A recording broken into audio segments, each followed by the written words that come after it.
ఇప్పుడు ఈ విషయంలో 20వ తారీఖు పిన్నెల మీద కేసు పెట్టారట, బయటపడలేదు. కానీ ఆయన మరి మీడియా ముందు మాట్లాడుతున్నారు, తెలంగాణలో ఉన్నారు, స్టేట్మెంట్ ఇస్తున్నారు. నిన్న కూడా అదే 2 రోజుల నుంచి అరెస్ట్ చేయడానికి ప్రయత్నిస్తున్నామని ఈసీ చెప్పింది. నేను చెప్పేది అదే, అక్కడ బేసిక్ గా ఆ రోజున తెలిసి కూడా అరెస్ట్ చేయలే. ఈవెన్ టీడీపీ వాళ్ళది కూడా అదే కదా జరిగింది. జేసీ ప్రభాకర్ రెడ్డిని అరెస్ట్ చేశారా? లేదు. పెద్దారెడ్డిని అరెస్ట్ చేశారా? చేయలేదుగా.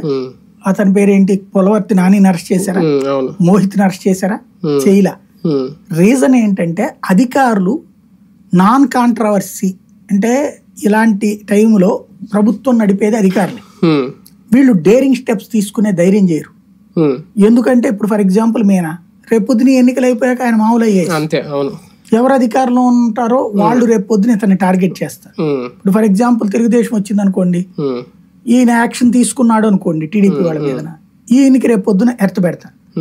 అదే తెలుగుదేశం కాకుండా ఈయన తెలుగుదేశానికి ఫేవర్ గా పనిచేసి నిర్ణయం తీసుకున్నారు అనుకోండి, అప్పుడు రేపు వైసీపీ వచ్చింది అనుకోండి, ఈయన పక్కన పెడతారు.